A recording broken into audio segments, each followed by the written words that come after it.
WRKS Pickens Jackson. Are you ready? Yes! Now live from the Whiskey 61 Lounge inside the BankPlus Studio. You are listening to Mississippi's #1 sports talk show, The Out of Bounds Show with Bo Bounds. Streaming worldwide live on the Out of Bounds radio app and on your radio at ESPN 105.9. The Zone. And good morning. Welcome in. Mississippi State and Ole Miss, both with road wins in the Southeastern Conference. Those are always precious. We are ESPN 105.9 The Zone. We're brought to you by Kessler Prime and the Renaissance. Grab a great steak, glass of bourbon, KesslerPrime.com to make a reservation. Arkansas and Auburn are a combined 0-9 in conference play. Would you have thought that going into Labor Day weekend? Arkansas and Auburn winless in conference games. Woo!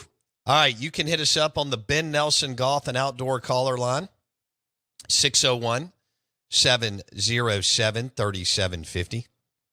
Twitter handle at BoBounds.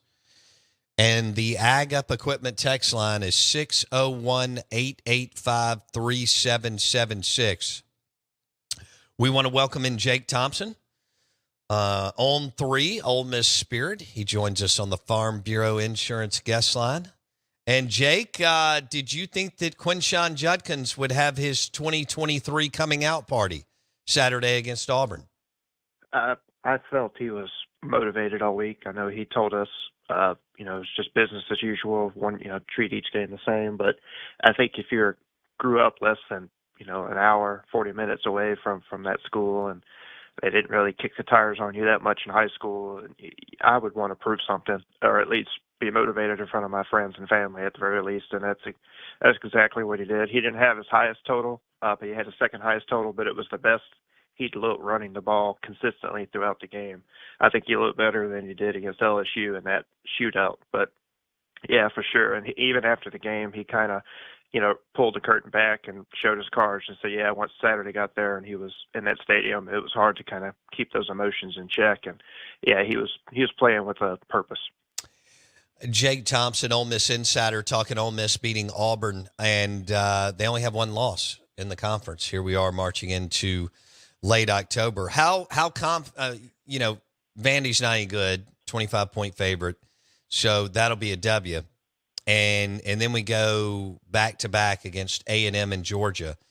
What's your confidence level right now that Ole Miss can finish 11-1? I think 11-1 is just a tough ask because it's still A&M and still Georgia and Georgia at home, and you may be getting a semi-healthy Brock Bowers.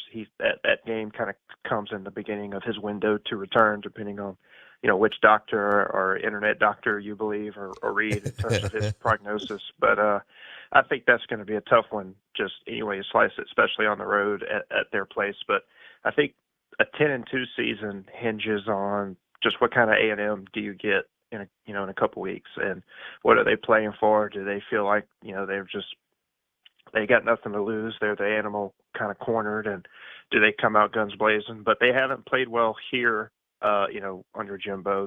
Ole Miss has had more success here, and they've gotten their number at College Station as well. But I still think the trickiest of the games left is Texas A&M, just because everybody, I think, should be at least aware of just the challenge that is Georgia. But 10-2 is definitely possible after you got past just what was the wild card game Saturday night over in Jordan-Hare.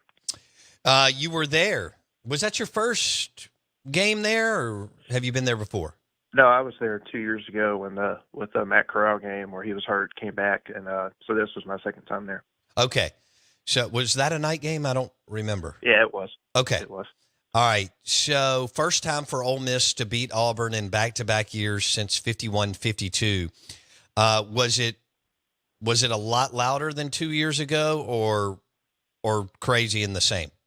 It was pretty loud. That press box is, I didn't know it, but I just kind of asked somebody, and it's a very good press box in terms of soundproof. Like, it muffles a lot of stuff. So, I mean, And so I'm saying that to say we could hear the crowd at times in the press box. So it was, I can't possibly imagine how loud it actually was in that stadium. But for 3 quarters, they had that crowd in it until Dart got that touchdown at the last second or the end of the third quarter.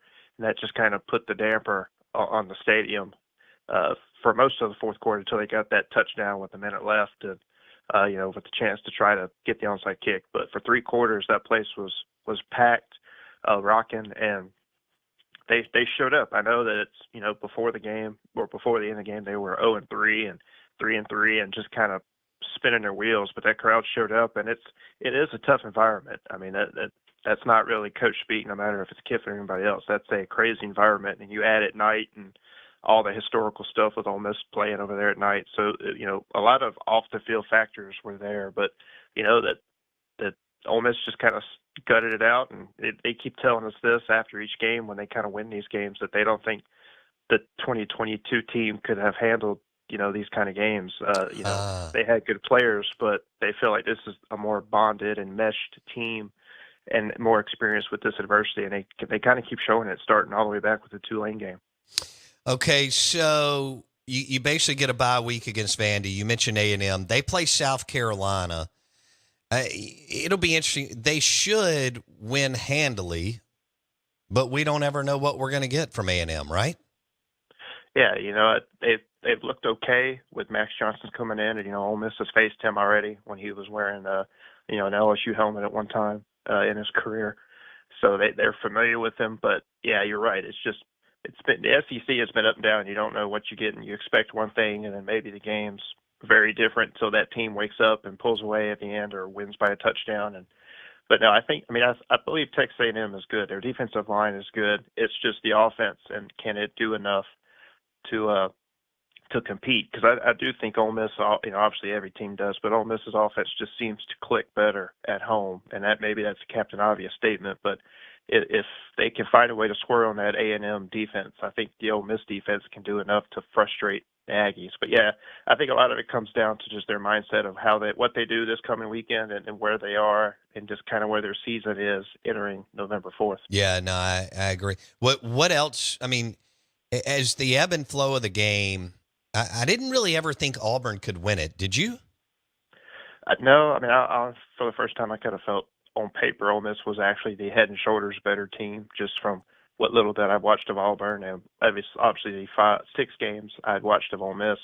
But it just happens that they struggled, and some of that was self-inflicted. Dart's interception, where he kind of threw a little behind Franklin, and he tried to tip it to himself, but momentum took him the wrong way, and then it was picked off, and then it just some other passes, and until Trey Harris caught that first of 2 back-to-back kind of long catches, the offense was just kind of stuck for about 25, 26 minutes of game time. I think there was a total of 9 punts between both teams, a couple turnover on downs, and then halftime in there to end another drive. So there was just a lot of just kind of back and forth, kind of ugly, grinded out football. But I think at the end of that third quarter, Ole Miss showed, yes, we are the better team, and kind of enforce that a little bit on Auburn to start the fourth quarter. All right, I've got a minute. Jake Thompson on 3 Sports, Ole Miss Spirit on the Farm Bureau Insurance guest line. You got the mighty Vanderbilt Commodores this weekend. You're 25.5-point favorites. Are you laying the points or taking the points, Jake? I think laying. I don't know. That's a lot, even for really, really good teams. Anything over 20, 3 touchdowns, I always feel is a lot. So I wouldn't touch that one, honestly. Okay. Well, I'm glad you had a good time. What time did you get back yesterday? I got back in the afternoon. I slept a little bit, maybe a couple hours after that game, and then I got back in the afternoon. Nice. All right, man. We'll talk soon. Thank you, buddy.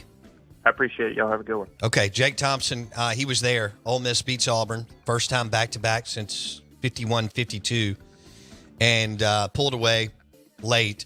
I never really thought that Ole Miss would lose the game.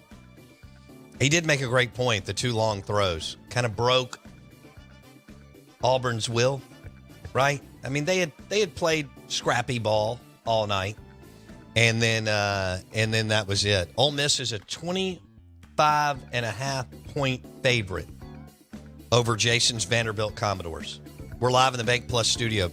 C. Spire Connerly coming up next.